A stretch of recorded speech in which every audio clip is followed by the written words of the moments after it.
Halo dan selamat datang di channel Layar Cerita, channelnya movie dan anime Indonesia. Kali ini kita akan menceritakan sebuah cerita dari negeri Paman Sam yang berjudul RIPD. Film ini dirilis pada tahun 2019 dan berjenis action drama. Film ini mengisahkan Nick, seorang polisi yang telah mati dan dipaksa bekerja sebagai polisi akhirat untuk menangkap para arwah gentayangan yang hendak mendatangkan bencana besar bagi manusia. Bagaimana cerita film ini? Mari kita simak bersama-sama. Pada sebuah malam, Nick Walter, seorang polisi, terlihat sibuk menggali sebuah lubang di halaman rumahnya. Dia membungkus sesuatu yang terbuat seperti dari emas dan menguburkan benda itu. Nick juga menanam sebuah pohon jeruk untuk menutupi kecurigaan istrinya, Julia. Keesokan harinya, pohon jeruk yang ditanam Nick berbuah dengan lebat. Hal ini membuat Julia bingung dan bertanya kepada Nick tentang keanehan tersebut. Namun, Nick hanya membalasnya dengan kelakar kalau itu adalah tanda keberuntungan. Mereka terus bercanda dengan mesra hingga tiba saatnya bagi Nick untuk berangkat kerja sebagai seorang polisi di Boston. Di markas polisi, Nick bertemu dengan rekan kerjanya yang bernama Bobby. Saat berada di ruang loker, Nick yang sedang mengganti bajunya dengan seragam berbicara empat mata dengan Bobby. Nick merasa bersalah dengan perbuatannya yang menyembunyikan barang bukti berupa emas dari seorang kartel pengedar narkoba. Nick berencana untuk mengembalikan bagian yang dia sembunyikan dengan menjanjikan Bobby kalau dia tidak akan membongkar rahasia, karena Bobby juga mengambil separuh dari barang bukti tersebut. Bobby terus berusaha meyakinkan Nick untuk tetap menyimpan bagian miliknya, tetapi Nick menjawab kalau dia tidak ingin mempertaruhkan kebahagiaan Julia demi keserakahannya. Tiba-tiba, Komandan Nick memanggil semua polisi karena kepolisian ingin menyergap seorang pengedar narkoba yang bernama Garza. Nick dan polisi lainnya segera bergegas menuju lokasi penyergapan. Nick dan pasukan kepolisian dengan seragam SWAT lengkap segera merangsek masuk ke dalam gedung tempat Garza dan anak buahnya berada. Pertarungan tembak-menembak yang sengit tidak terhindarkan.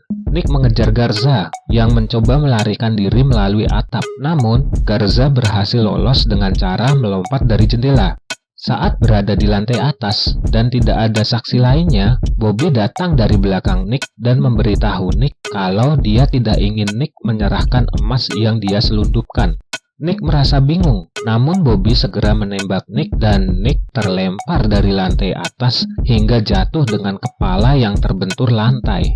Namun anehnya, Nick kembali sadar dan sambil kebingungan melihat keadaan sekitar yang seolah berhenti.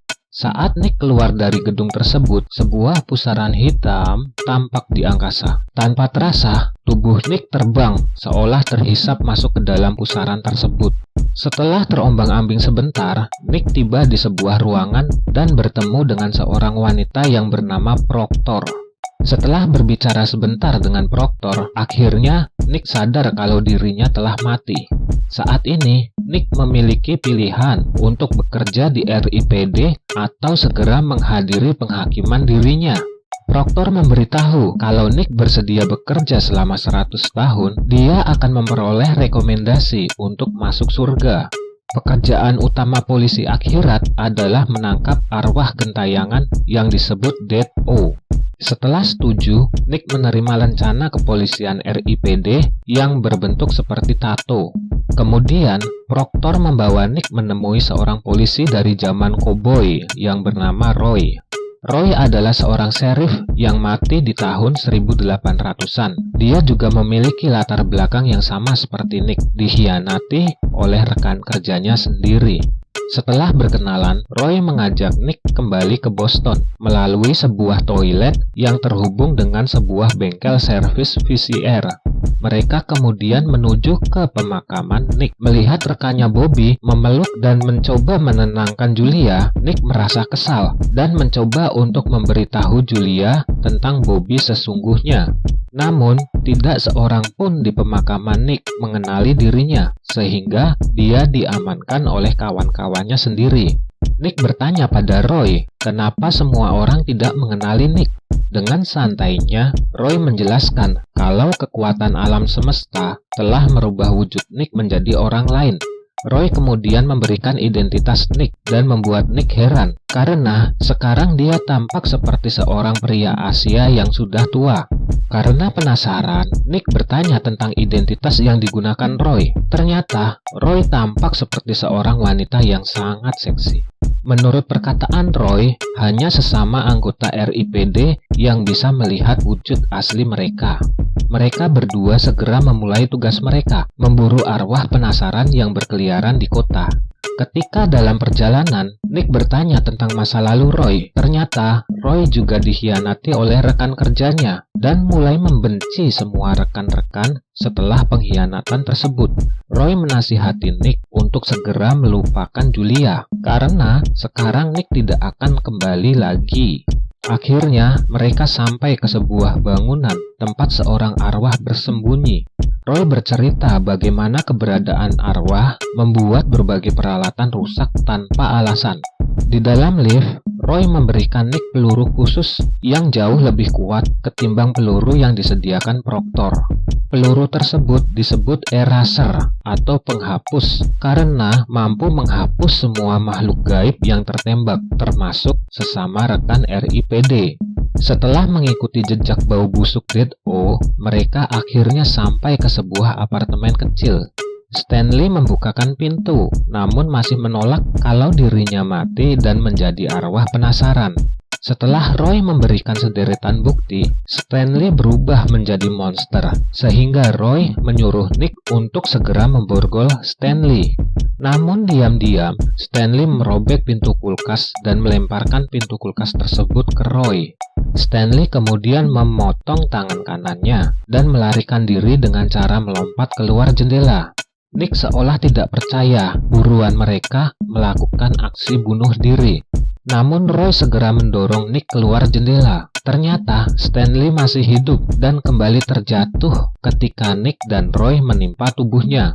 Sambil bercanda, Roy mengatakan pada Nick kalau tubuh RIPD tidak akan mati. Hal ini membuat Nick kesal dan melampiaskan kekesalannya kepada Stanley. Nick terus memukuli Stanley dengan potongan tangan yang masih terborgol di tangannya. Pukulan Nick membuat Stanley memuntahkan makanannya, termasuk beberapa potong emas yang mirip dengan emas yang dikubur oleh Nick sebelum kematiannya. Melihat emas tersebut direbut Nick, Stanley tiba-tiba menjadi buas dan mencoba menyerang Nick. Namun, Roy dengan cepat menembak Stanley menggunakan peluru pemusnah. Sesampainya di kantor RIPD, keadaan kantor sangat tegang karena ditemukan koloni arwah yang ada di Boston. Roy tetap acuh dengan keadaan tersebut dan dengan santai menyerahkan barang bukti emas tersebut ke kantor. Namun Nick mendapat firasat bahwa kematian Stanley berhubungan dengan pembunuhannya, terutama karena Stanley terlihat sangat melindungi potongan emas tersebut. Roy akhirnya memberi Nick kesempatan dan memperkenalkan Nick dengan seorang informan RIPD yang bernama Elliot. Elliot mengaku tidak mengenali potongan emas tersebut. Namun, Nick meninggalkan emas tersebut pada Elliot sambil meminta Elliot untuk terus mencari informasi. Diam-diam, Nick dan Roy terus mengawasi Elliot yang ternyata menyerahkan potongan emas tersebut ke Bobby, mantan rekan Nick semasa hidup. Seolah firasatnya terjawab, Nick dan Roy terus mengikuti Bobby yang ternyata mampir ke rumah Nick. Bobby berpura-pura khawatir dengan keadaan Julia dan bertanya kepada Julia apakah Nick melakukan sesuatu yang tidak biasa sebelum kematiannya. Julia hanya teringat dengan pohon jeruk yang ditanam Nick. Kemudian, Bobby menggali pohon tersebut dan menemukan emas yang disembunyikan Nick. Julia kaget, tidak menyangka kalau Nick akan berbuat korup sebelum kematiannya. Bobby pura-pura menenangkan Julia dan berjanji untuk mengungkapkan kebenaran sesungguhnya dengan alasan Nick adalah sahabat baiknya. Nick terus membuntuti Bobby kemana emas tersebut dibawa. Hingga akhirnya mereka bertemu dengan seorang arwah gemuk yang bernama Pulaski. Pulaski akhirnya diseret ke freezer. Namun akhirnya Pulaski melawan dan berubah menjadi seorang Dead-O. Kemudian mendobrak pintu freezer dan melarikan diri. Ternyata Pulaski yang gemuk sangatlah gesit, bahkan dia bisa menempel di dinding. Roy segera menembak Pulaski dengan peluru pengait. Namun kekuatan Pulaski justru membuat Roy terlempar dan menabrak mobil. Dan kejadian ini menyebabkan kekacauan besar di jalan raya. Nick mencoba untuk menembak Pulaski, namun dia juga tertabrak sebuah mobil yang terlempar karena kecelakaan Roy. Setelah aksi kejar-kejaran yang mendebarkan, akhirnya Nick berhasil mendapatkan koper yang dibawa Pulaski. Namun sayangnya, Pulaski berhasil melarikan diri. Kekacauan ini membuat Proctor merasa sangat kesal dan terus mengomel, hingga hasil audit dari Departemen Abadi datang. Ternyata potongan emas yang mereka temukan adalah bagian dari sebuah artefak yang bernama tongkat Jericho. Tongkat itu dikatakan bisa membawa para Dead-O kembali ke dunia. Namun, hal ini akan membuat dunia hancur alias kiamat. Tongkat itu membutuhkan darah manusia untuk mengaktifkannya. Sayangnya, kekacauan yang terjadi membuat Nick dan Roy menghadapi masa penghakiman besok dan kemungkinan besar mereka berdua akan dimusnahkan. Mendengar hal ini, Nick menjadi sangat sedih. Nick kemudian memutuskan bertemu dengan Julia untuk terakhir kalinya di sebuah stadion. Namun penampilan Nick yang tidak dikenali Julia membuat Julia takut dan melarikan diri. Roy kembali menasihati Nick untuk menerima kenyataan kalau dia telah mati dan berhenti menemui Julia. Di sebuah dermaga, Nick berniat untuk mencegah kiamat.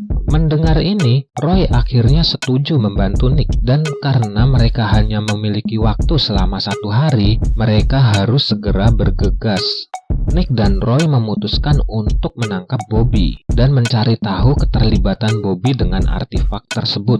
Sementara itu, Bobby bertemu dengan seorang pria di sebuah kedai kopi. Bobby menyerahkan sebuah artefak berbentuk bola yang dibelah 2 pada orang itu. Keesokan harinya, Nick menemui Bobby di rumahnya, dan Bobby sengaja tidak melawan Nick dan membiarkan dirinya dibawa ke markas RIPD. Di markas RIPD, ternyata rekan Bobby yang ditemuinya semalam juga berada di sana.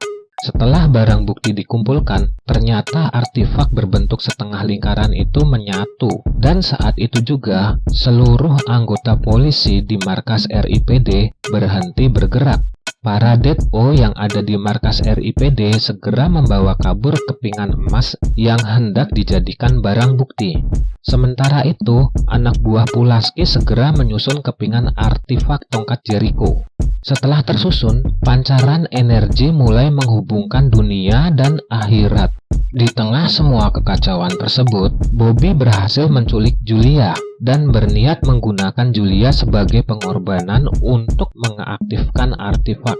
Sementara itu, Pulaski dan anak buahnya mencoba untuk menghalangi kejaran Nick dan Roy. Namun akhirnya, Pulaski berhasil dimusnahkan.